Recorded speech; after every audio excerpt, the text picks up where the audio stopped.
Morning everyone. তো সকলকে শুভ নববর্ষ। তো নতুন বছরের সকালটা শুরু হয়েছে একটু নতুনভাবে। আসলে আজকে যখন ঘুম থেকে উঠে একটু ব্যালকনির দিকে গেছি, তখনই দেখছি এই প্রভাত ফেরিটা যাচ্ছে। তবে এটাকে ঠিক প্রভাত ফেরি বলবো কি না ঠিক বুঝতে পারছি না, কারণ আমাদের ওখানে প্রভাত ফেরি হয় একদম ভোর ভোর, মানে ওই 6টার দিকে, আর এখানে অলমোস্ট 8টা বেজে গেছে।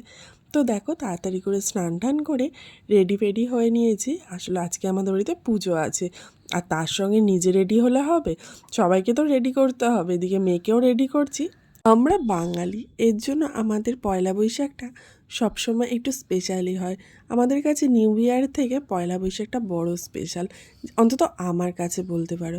আসলে আমাদের এই পয়লা বৈশাখেই হয় হলো চৈত্র সেল, যেখানে সমস্ত ধরনের মানুষ নিজেদের ইচ্ছে অনুযায়ী, তাদের সামর্থ্য অনুযায়ী জিনিসপত্র কেনে নতুন বছরটাকে ভালো করে সেলিব্রেট করার জন্য। যদিও আমরাও তার ব্যতিক্রম নই। আসলে কি বলতো, এই চৈত্র সেলেই না আমি আমার বাবা মার হাত ধরে কি সুন্দর করে মাথায় দুটো ঝুঁটি বেঁধে যেতাম পয়লা বৈশাখের জন্য নতুন জামা কিনতে, সাথে চুড়ি সাজার জিনিস তো আছেই। আসলে এটা আমাদের কাছে ঠিক দুর্গাপুজোর মতো, যদিও এখনও সেটা ঠিক ব্যতিক্রম নেই, না সেই ছোটোবেলার মতো ইচ্ছেটাও নেই। আজকের দিনে আগে দাঁড়িয়ে সকালবেলা ঘুম থেকে উঠেই আগে তাড়াতাড়ি স্নান টান করে নতুন জামা পরতাম। তবে এখন যেহেতু মেয়ে হয়ে গেছে, বিয়ে হয়ে গেছে, যার জন্য এখন জামাটা পরতে হয় তাই পরি।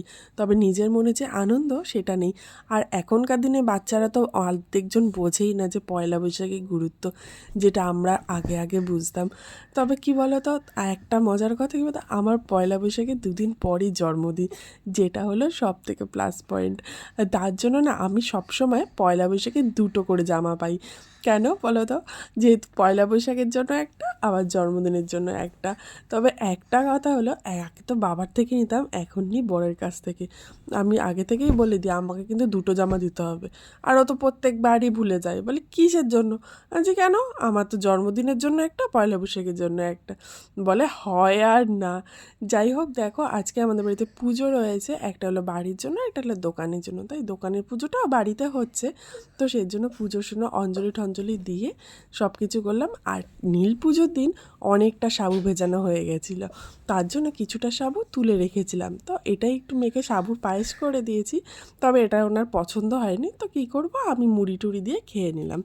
আর এদিকে আজকে যেহেতু পয়লা বৈশাখ, একটু সব কিছুর সঙ্গে তো ভালো রান্না করতেই হবে। তো আজকে আমাদের বাড়িতে হচ্ছে মাটন। আসলে কি বলতো, প্রত্যেকটা বাঙালির ঘরে ঘরেই একটু মাটন বা চিকেন, যেটা যার ইচ্ছে সেটা করে।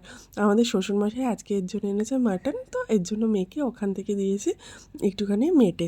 আসলে ও এখন যেহেতু ছোট আছে, খুব একটা মাটন দিই না, কারণ সারা জীবন মাটন খাওয়ার বয়স পড়ে আছে। তো এখন যতটা পারি পুষ্টিকর খাবার দিই। আর এদিকে তো শ্বশুরমশাই এখানে মাংস কষাচ্ছে। এদিকে তো আমি সমস্ত কাজ টাজ করার পর বরের ঘরে বিছানা চাদরটা একটু পাল্টে নিয়েছিলাম।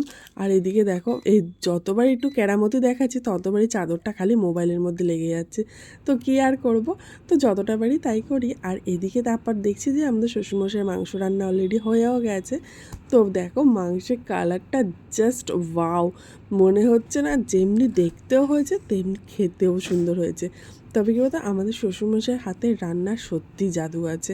আর এদিকে দেখো, আজকে মাংস টাংস খেয়ে দিয়ে বাবর বলছে কি একটু বিকেলবেলা যাওয়া ঘুরতে। যে না, আমার সত্যি কথা বলতে আমার একদম ভাল লাগে না। বললাম না, ছোটোবেলায় যে ইচ্ছেটা আনন্দটা ছিল সেটা বড়োবেলায় পাওয়া যায় না। তো ও গেছে ওর বাবার সঙ্গে ঘুরতে, আর আমি এদিকে আয়েস করে তারপর টিভি দেখেছি। তো যাই হোক, পয়লা বৈশাখে মাংস টাংস খাওয়া হলো, পুজো হলো, একটু মিষ্টি মুখ না করলে কি হয়। তো তোমাদের জন্য রয়েছে এক প্যাকেট লাড্ডু। তো সবার যেন নতুন বছর খুব খুব খুব ভালো কাটে। শুভ নববর্ষ।